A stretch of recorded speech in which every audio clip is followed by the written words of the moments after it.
Look what I got. Do these look familiar? Not so much this one, but does this one look familiar? It does. I'm holding up a book, Holt Heads, called Truly Murderous by John Dunning. If you remember a recent episode, the Australian one about Stephen Dempsey, and they found all this sick and twisted in his house.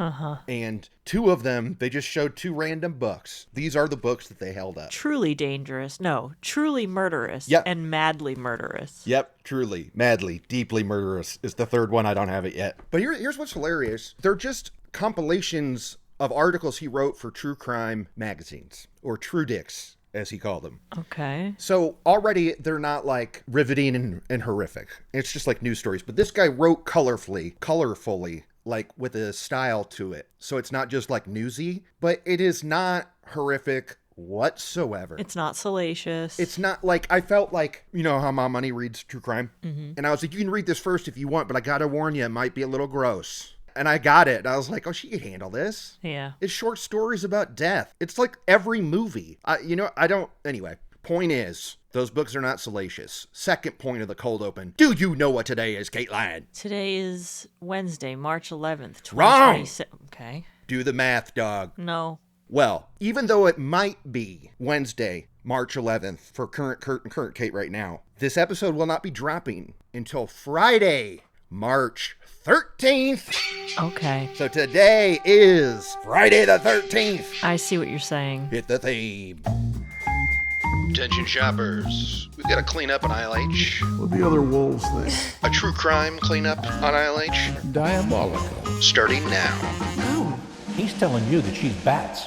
Howdy, Holt Heads. Kurt Money here, alongside my co-host, Kateline. And we are here for our second dip into the new show on HBO Max called The Friday the 13th Murders. They've got one season on there, 6 episodes. I forget the one that we did cover this once before, though, and we loved it. Mm-hmm, we did. And so now this is what looks to be the season 1 finale. I mean, they'll probably do more if they can find more cases. I think they had a hard time finding even 6 of them. Yeah, and I'll tell you what, this episode, for that journey of things that happened on the actual date, boy, was it a roller coaster on this app. There are dips in the storytelling of this where I'm going, should this have been an episode technically? And then you get to the end and it's a high and you go, it absolutely should have been. Right. There's a lot of weird misdirection with dates sometimes, but they bring it all around by the end, and I'm grateful for it. Before I read the IMDb, which is not the IMDb, it is the KMDB. But before I read KMDB, what did you think of this episode? I liked this. Mm-hmm. And I loved who the villain turned out to be. Yeah. Because I was like, yeah. Of course. Yeah. This is going to be, we're not going to reveal it until we reveal it, but this is one of my favorite type of reveals and what I love about a true crime show. When they drop the hint of who it ends up being. Here's one of our own. Anyone who's ever watched anything in the world is going to go, oh, so it's that guy. It's going to be that guy. Uh-huh. But because this is real life and this actually happened, it still has the same weight at the end, if not more so. Because you don't think, well, if this were a movie, it would be that guy. But this couldn't really be that guy. Oh, it is this guy. Because nobody in real life would really say what that guy says in the moment. Totally. And in a fake movie, you'd go, that's hack, bullshit. But here it's like, oh my God. Okay. So that's the good stuff. Here's the KMDB. The body of a 20-something unidentified woman is found in a ditch in May of 1980 in Minnesota. Jane Doe's identity would remain a secret for the next 35 years. Little clunk, I'll admit, but I got the point across without any spoilers. You got it across. Not your finest, but not terrible. Yeah. Let's friggin' jump into this, baby. It's in Minnesota, right? Blue Earth, Minnesota. A town I'd never heard of, but I'm glad that I learned about it, because it's kind of cool. Yes, and okay, but wait, before they hit us with the location, because I'm with you, Kate, I've got follow-ups on the whole Blue Earth thing. Uh-huh. But before we get to that, this did what I think is I love it when true crime shows do this. They open with a gravedigger who enthralls us with his life story for a beat. Putting people in the ground is one thing, but digging them back up, was a lot different. And it's a bookend, because we're going to come back to him at the very end of the ep. Mm-hmm. And now you sent me a text that said 40 seconds in and I'm already cracking up. And I'm so confident I know what moment it was. Kate, tell us about this gravedigger. Tell us what he said. Tell us what his name was. He was just telling us about how he's been a gravedigger all his life, and I still is. And I still is. He straight up says that. And I was like, I love you. I've been digging graves since 1966. And I still is. Yep. That is, when I rewatched this, I didn't write that in the notes. When it happened, I was like, oh yeah, this is good already. This would be almost worth it to do just for that. I was on board immediately. As soon as I heard I still is, I was on board. So good. And his name is like Gary Sunken, which like isn't too on the nose, but it has something to do with being buried in the ground, kind of. Yeah, it works.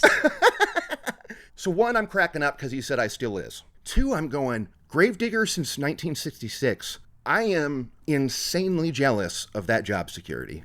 I'm sorry. The fact that he's doing the same thing he did in 1966, I would be a gravedigger tomorrow, Kateline. If they're like, if you stay here, this will be your job until you die, and then your replacement will bury you. I'd be there tomorrow. That could be a job if you want to look for one. Okay, but I just think it would, if it's not, do people do it manually anymore unless you live in a small town? I feel like robots do this now. Well, you're going to need some machinery, but I think a gravedigger operates the machinery. I think that's still a job. I assumed that the cemetery supplies the gear. You think that the digger brings his own gear. Well, now I have second thoughts because they're pretty pricey. Well, I think the digger works for the cemetery. And I still is. It is May 30th, Friday in 1980. This is Blue Earth, Minnesota. Cops get a call about a drainage ditch that's clogged. Now, they go out there, probably got a good idea of what they're going to find. But let's talk about Blue Earth for a minute. Somebody was digging down about 16 feet, you'll hit blue earth, kind of like a blue clay. It's a Native American name. The tribes that lived on that land originally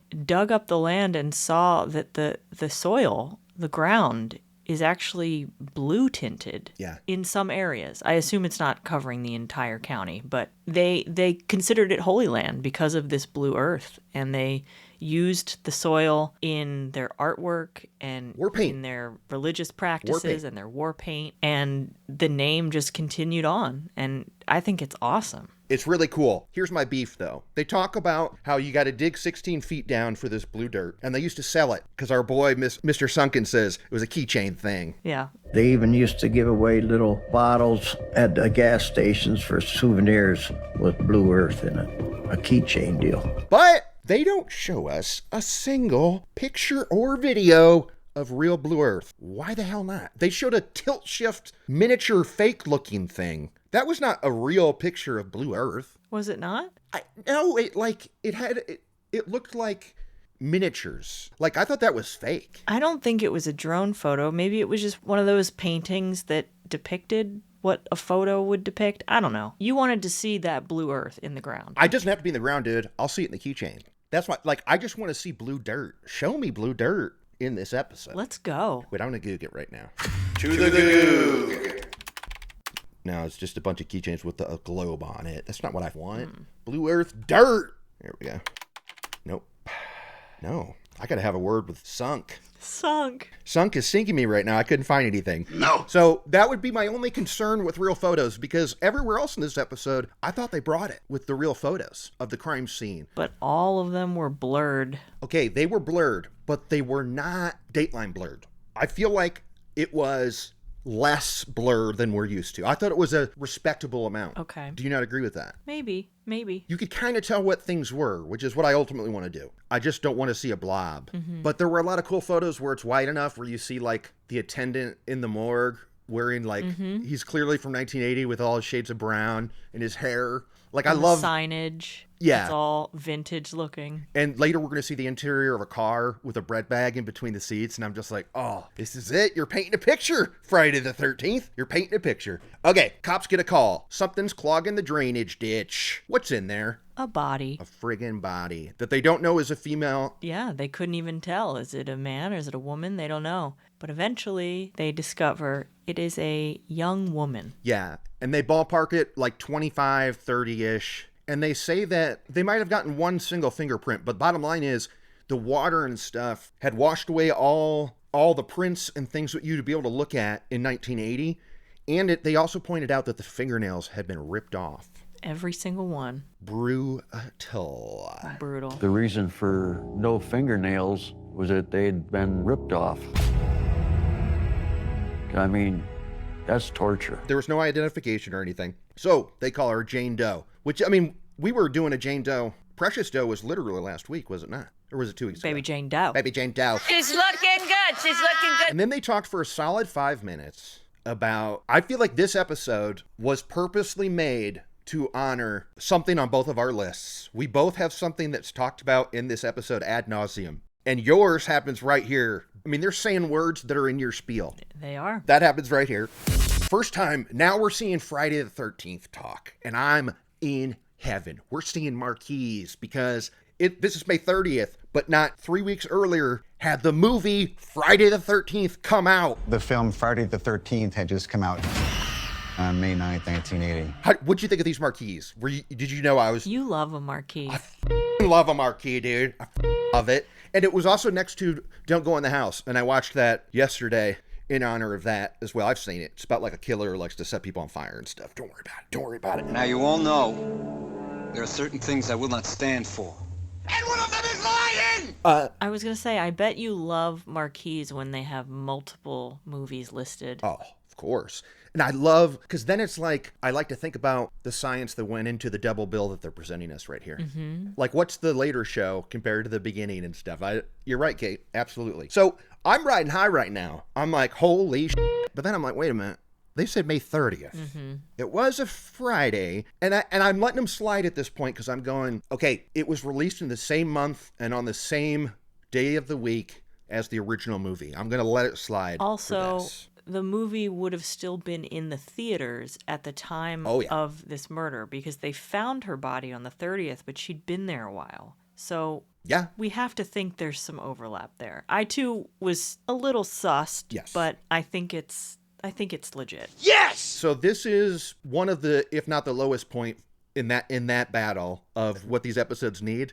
But then I was like 30th and 13th also, you know. It's kind of the same letters and sounds. Anyway, a few weeks later, kids are under a bridge and they find, tucked under some styrofoam, a bloody shirt and a Texas ID. A Texas ID? Mm-hmm. The ID was a Texas issue ID for a woman with brown hair and brown eyes. Wait, but Blue Earth is in Minnesota, is it not?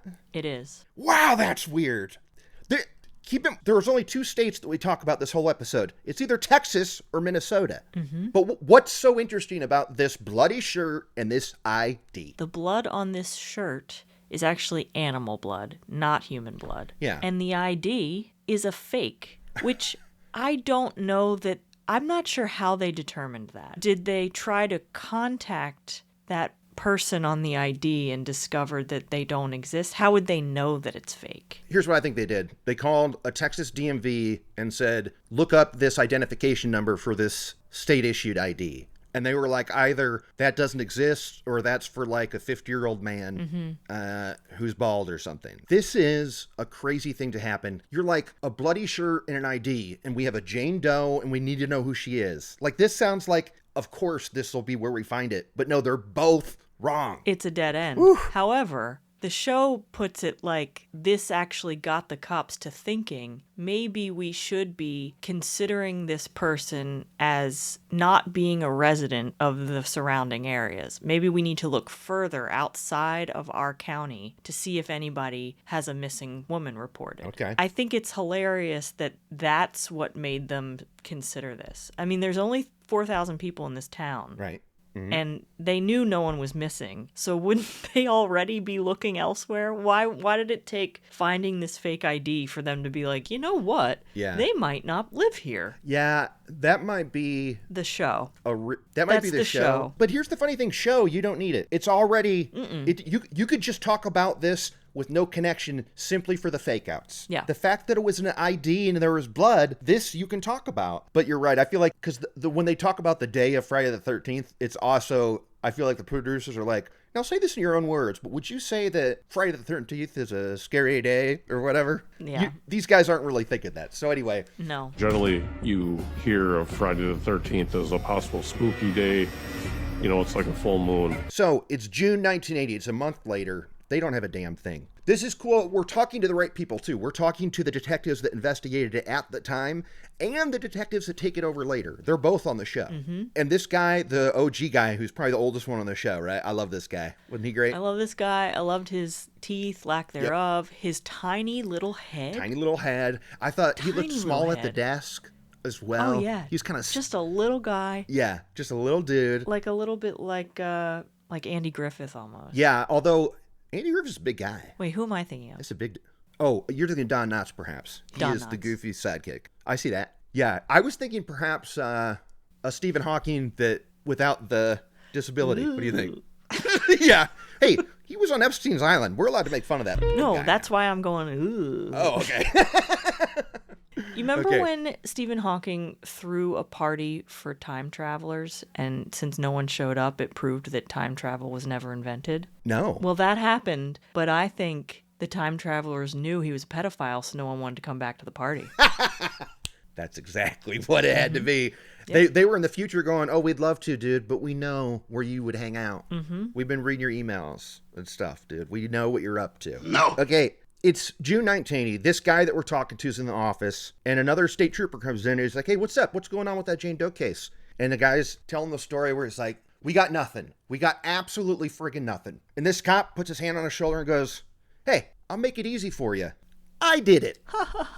I'm the one. And he starts cracking up. And our guy goes, not funny, dude. And I says, not funny, Bob. Now, this is the part where when you're watching a documentary, you're like, I can't believe it. In 20 minutes, we're going to get it proved that it was this freaking guy. Uh-huh. This is where I was like, oh my God, this is amazing. Because this is just such movie stuff. I can't imagine someone having the balls to say it. I mean, it just shows you the power trip people can go on when they're cops, huh? And if it isn't him, Yeah. how grotesque of a joke as a cop. Yeah. Not funny. God, you're right. It's like with hindsight, you're right. It's like, dude, either you're for real and you're busted. Or You're a piece of that was so wildly inappropriate, you're off the case. Like, you're Right. fired, dude. We're going to transfer your ass because that's not cool. It's a good point. But he was a state trooper, right? He didn't actually Yeah. work at that station. He was just there making copies for something. But they worked with him a lot, but he didn't They did. work there. Right. Yeah, because they did make a point of saying he had access to the copy machine. And it was kind of like a water cooler thing where he was in there making copies. And he's like, how's your cases going? Meanwhile, this guy's probably hard as a rock looking at his little crime board going, that question mark that says unknown killer, that's me, dude. I'm going to say something right now. It's going to be great. Making copies. Okay, so making copies. Making copies. Okay, the town's worried. It goes cold for a few years. And this is when they start thinking along the lines of what you're saying. Not only could our victim be somebody else, but could this be a killer who's done something similar to this? Mm-hmm. And actually, the one guy who probably wrote a story about it for his newspaper, there was like one guy who wasn't connected to this firsthand. He's like, little did they know it had already happened. Rewind 5 years to 1975. This is in Tremont, Minnesota. I assume that's outside somewhere, Blue Earth, right? Mm-hmm. Somewhere nearby. A teen goes missing by the name Joanne Bontes or Bonjetes. I forget how they say her name. And we found something. Joanne Bonches was last seen. But a teen absolutely goes missing, and they had never found her. Mm-hmm. Or had they? That's the thing. Okay, this is the only confusing part of the episode, and Kate, I want you to help me out with this. At some point in the telling about this body from 1975, I think we flash forward back to 1980, and they find a second body. When are they finding this second body while searching for the first body? In 75 or 1980? That is a great question. I do not have the answer. Were you confused by that as well? I don't... Well, now I am. Yeah! See, it was the kind of thing where it didn't confuse me until I was like, I've got to write... I was like, what do I write down for this one? I'm like, it didn't bother me when I was watching it, but they're talking about how they were searching for... And Sheriff Fletcher just said a farmer, Gilbert Shave, called, and a farmer found something floating in a drainage ditch. And all of a sudden I saw the body.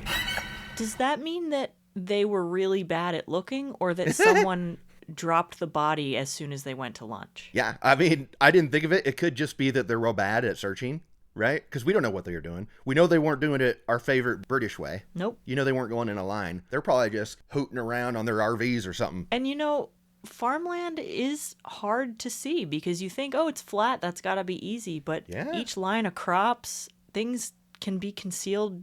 I think it would be hard if you didn't have a direct sight line. I don't know. I agree, but they find this body in a ditch. So I'm leaning towards your first theory, Kate. It might be they're bad at looking. They might be bad. Well, they're men. But a farmer finds this body, and this is of Joanne Bonches, who had gone missing. Joanne Bonches. They find her car 2 miles away. Keys still in the ignition. And we get some great shots of this car, huh? Mm-hmm. She's snacking on, is that wholesome bread? HOLSUM? Is it whatever bread brand is? I didn't clock the bread brand, but I loved that she was just eating bread. Yeah, or there was another snack in there, but I like the idea. She's like, I'm going to bring the stub ends of the bread pieces. To snack. Yeah. She's like, oh, Mom, don't throw those out. I'll eat those on the way to school. Listen, put a little mayo on them. That's what I would eat as a snack when I was a kid. When I am flush with bread, as in when I've got my next loaf ready to go, I will discard the butt ends. However, if that's all I got, I'll eat them in a heartbeat. Sure. Especially if because it's either for PBJ or a roast beef and mayo. I will go to the ends of the earth to make a roast beef and mayo happen in a Kirk cave. Big meat guy. Good, honey. It looked like, also, how did they know that it looked like someone had pulled her over? They do say this in the app. They do. But how do we know? I think they said because of the tire tracks that looked like a car had pulled up behind her as if... Yeah, but this wasn't on the side of a road. I thought it was in a parking lot. Well, was there dirt at all? I don't know. And the most chilling detail were the tire tracks. It looked like somebody had pulled her over. Well, when they said this, my ears perked up and I thought, okay, well... a teenage girl isn't going to pull over for anyone other than a police officer. Yeah, and after that killer bomb drop from the previous act, we're like, ooh, okay, show, okay. So it's a cop. Mm-hmm. So keep that in mind. A cab. Okay, so now it's 1983, and here's the thing. We got to talk about Henry Lee Lucas here. Now, Henry Lee Lucas, who they say is the confession killer, and he's got a doc on Netflix that I refuse to watch. This guy's He's one of my pet peeves. He didn't do any of them. And he has poisoned so many true crime episodes and throws to commercial when they go, or could it be one of the biggest killers of the 1980s? No, it's not going to be. He didn't do because no. He was only ever convicted of killing 3 people. His mother, his wife, and an elderly woman that he lived with. He killed his own family. He didn't commit the 600 murders that he admitted to. So I did like that the only way we talked about him here was the cops, because they're desperate, and they're going, okay, he did kill people on sides of roads or a highway that was near our highway. Let's bring him in. Let's go talk to him. And now the interesting thing, this might be the only time where Henry Lee Lucas said, what? He looked at a picture of her and he goes, it wasn't me. It wasn't me. Wasn't me. He goes, I don't stab 20 or 30 times. Like, okay, thanks, dude. Thanks for being a gentleman, I guess. Uh-huh. But it's weird that he said it friggin' wasn't him. It wasn't me. And they say it's because It's also weird that he has one tooth.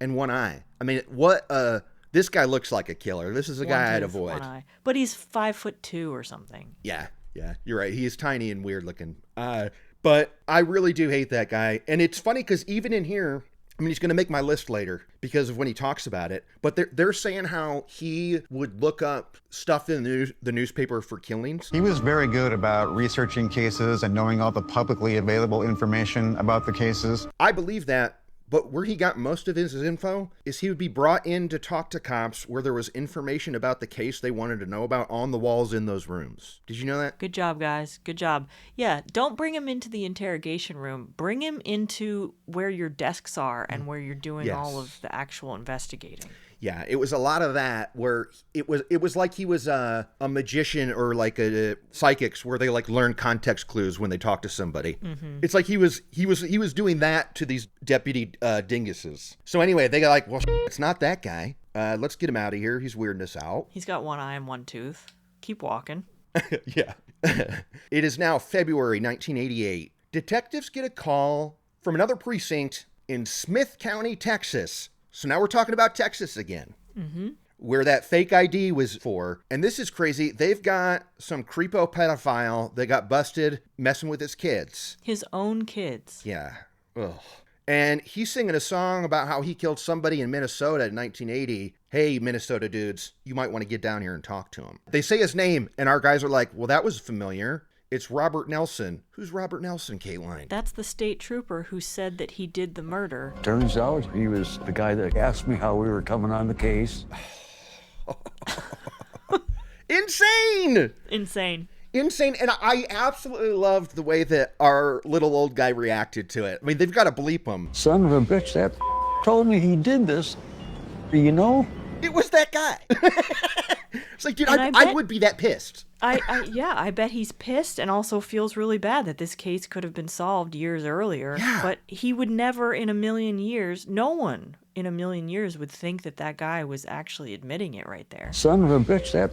The only way I would see it was be possible is if the most intuitive detective had heard the fact that there were these tire marks that made it look like a patrol car. But I'm not even convinced they were saying that when they found those tire tracks. And also, in 1983 those were or the whatever. Texas cops, not the Minnesota cops. You're right. So they wouldn't have known that. Yeah. Good call. But yeah, it's in him. This is so insane. Mm-hmm. So they talked to him, and unlike Henry Lee Lucas, whose stories would fall apart when they'd want info that was not in the newspaper, what little factoid does Robert Nelson tell our boys in the room? He describes how he murdered this girl, that he pulled her over hitchhiking, right? Yeah, she was walking up a freeway ramp, and he asked her where she was going, and she said nowhere. And then he said, well, get in, I'll give you a ride. And he bound and tortured her and then ripped off every single one of her fingernails. And they knew nobody else had been privy to that information. And even the other cops in Minnesota didn't know that. They said the only 2 cops on the case knew about it. Nobody knew about that other than Roger and Jerry. Because you would think, well, he was in the area at the time and he worked with them. Maybe he knew because he Good call. had heard about it. No, nobody else knew about the fingernails except for those 2 guys and maybe the coroner. Yeah, and you're right, because he was a state trooper from 1970 to 1985. That's a career, right? That's 15 years where he was working alongside them, kind of, enough where they remembered him. But you're right, he goes, I tried to make a move, and she was yelling at me, so I put the cuffs on her, and then she started screaming that I'm going to have your badge and all this stuff. And he's like, to try and get her to shut up, I got some pliers out of my car, and I tore off her fingernails. And here I want to go, Robert Nelson, you were planning to do this fingernail thing all along. Mm-hmm. This fingernail thing's part of your kink, dude. Do not do the classic thing where you try and make it the victim's fault. Don't do that. And also, wouldn't that make her scream more? Yeah, like, because he makes it sound like I wanted to let her go, but she just kept reminding me how much she'd get me in trouble because I knew she was right. As soon as she got in that car, he had planned to kill her. Yeah, and also, especially when she said she was going nowhere, he's like, nobody's expecting this girl. Mm-hmm. This creep. So now we got the guy. Now we're going to know who Jane Doe is, right? Wrong, Kurt. Wrong? This guy doesn't know her name. Of course he doesn't. Does not know her name. No. The body was naked, right? So did he throw her clothes out somewhere? He wasn't curious and looked at the ID? That's what I wanted to know. Could they have asked him what did he do with her clothing? Yeah, I mean, they had to have, and he just said he didn't know, right? I mean, I doubt they forgot to. They don't say it in the episode, that's for sure. Yeah. But I feel like they probably asked him, right? They had to. I would want to bug him about that and go, no, dude, no. People, like, the ID is a famous trophy item. You sickos love the ID. Do not tell me you don't have a, like, tobacco tin somewhere with that in there, and you know who she is, right? Tobacco tin. That's what I'm saying. He would. But he doesn't know. He's like, that's Jane Doe. I killed her, but I don't know who she is. Mm-hmm. Who had since been buried in a Jane Doe headstone. Okay. They also talk about they asked him about Joanne Bontes, the lady that had the teen that had gone missing 5 years prior, and it was weird. He said, "I don't want to talk about her." He didn't say I didn't do it. He said, "I don't want to talk about her." Now that case is still open to this day. Do you think that he killed that woman? Probably. Why wouldn't he fess up? I don't know. Maybe he's saving it in case they're going to try and stick him with the death penalty. He could be like, maybe. I'll tell you about Joanne. But he says, I want to talk about Jane Doe because that was me. Oh, he gave us the classic split personality. There's 2 people inside of me. It was the bad one. Blah, blah, blah. I don't buy it because then we learn from the people that had been working with him for years that nobody liked him. Yeah. He was a prick. He had no friends and everyone hated him. So I don't think that was... Temper. Yeah, he had a temper. That's not multiple personalities. That's your one singular shitty one. Nelson, from what I have heard, was not a well-liked police officer in this community. Oh, also said I strangled her with a drawstring from her jacket. The body had a drawstring on it too, which was spooky, right? Yeah. That's always scary when the murder weapon's still on.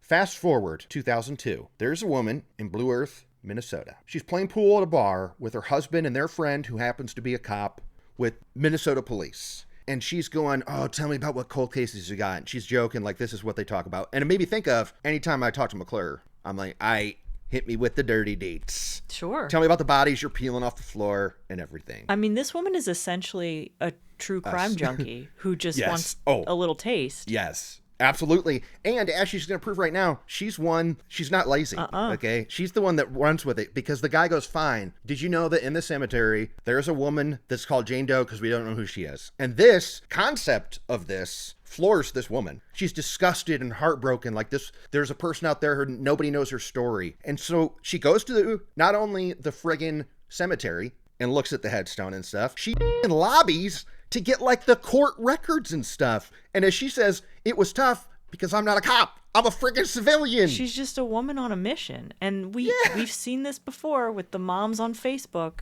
Just get a mom in charge and they'll solve your case for you. People just ignored me, and some of the official agencies, they wouldn't deal with me because I was a private citizen. But when they let this woman look at the records, they only give her like 20 minutes. And he said, I got some stuff to take care of for a little while.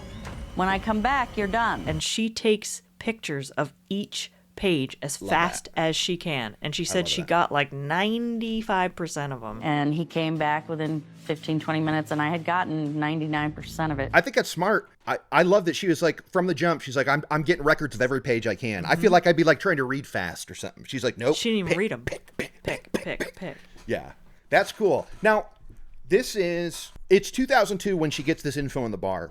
The end of her journey is going to be getting the body exhumed in hopes of new DNA. Mm-hmm. But this might shock you. They don't exhume that body until 2015. So there's 12, 13 years in between here where she's doing this stuff, I guess. I mean, when did this all happen? I don't know. And then somewhere in there in 2006, a cop in the area, his boss had handed him a cold case file. It was like, I want you to find out what happened to this Jane Doe. This is your case now. And the guy's talking about how he grew up when this case happened. And when he was so excited that he's going to get to solve it, he ran home and told his parents and stuff. So I was very excited. I remember telling my parents, and they were excited for me too. And I just think, how good would that feel to get to go home and say, so good. Mom, Dad, I'm going to solve that case that haunted our town of 4,000 people. Like, I don't know about you, but there's a ton of things where I've been like I did with The Burbs, where I'm like, this movie's going to tell me something. It's written in the stars, me in this movie, The Burbs. And ultimately it's a movie and stuff. This guy's thing is solving a murder, and he gets to do it. Yeah. It's pretty cool. It's a full circle moment for him. Yeah. So now it is August 12th, 2014, they are exhuming the body. And I like that this woman is like, I looked at the records and the cops did everything they could with the tools that they had at the time. It wasn't the insane you and I see where it's like, oh, the killer's name was written on a Post-it in the files, but no one reread the notes. Right. Like, these guys did their due diligence. It's just that DNA has progressed and stuff. So now they do this exhumation, and this is where my notes, the roller coaster of it being Friday the 13th. One time I'm writing finally in all caps, and then I'm going, wait, no, it isn't. Wait, no, it is. Because even the cops go, and then on Friday the 13th, the past refused to stay buried. But yet, on this Friday the 13th, the past refused to stay buried. That's a cut to commercial line. So I'm assuming that means that's the date that they exhumed the body. It's not. Mm-hmm. It was Tuesday, August 12th. Okay. Of 2014. So I'm like, well, then why did you say that, guys? Now you're back in the doghouse. Because that week was a Friday the 13th week. No, it wasn't, dude. Friday was the 17th. It was Tuesday the 12th. Right. So that would make Friday the 15th. Yeah, not the 13th. We're looking for Friday the 13th. You're right. Look, I did the same thing, Kate, because I'm trying to do their math for them. Okay. But they save it. They friggin' save it. They find a match. They get the body exhumed. They send her off for DNA. It was on Friday, March 13th of 2015 when they got the name of their Jane Doe. So boom, they're in for good. They're allowed to do this episode now, don't you think? It's the day where they got the name. Finally. Yes. But, I mean, it's a real ride. I was so relieved when that happened. Okay, so that's cool. Friday the 13th, we're seeing the posters again. And her name is Michelle Boucher. And where's she from? Her body's found in Blue Earth, Minnesota. Where's she from, if not Minnesota? Texas. Friggin' Texas. This is sad. She was traveling the country with her friends, and she would contact her parents every 2 weeks, no matter what. By the time 2 weeks had passed and she didn't contact, they're flipping out, and they file a police report. And what day did they file this police report on? Kateline. Friday the 13th. May 9th, 1980. The day that the movie Friday the 13th was released. Right. This was the same day the film Friday the 13th had come out. I mean, I'll take it. But again, it's like you do a double take on it. It's like, wait, okay.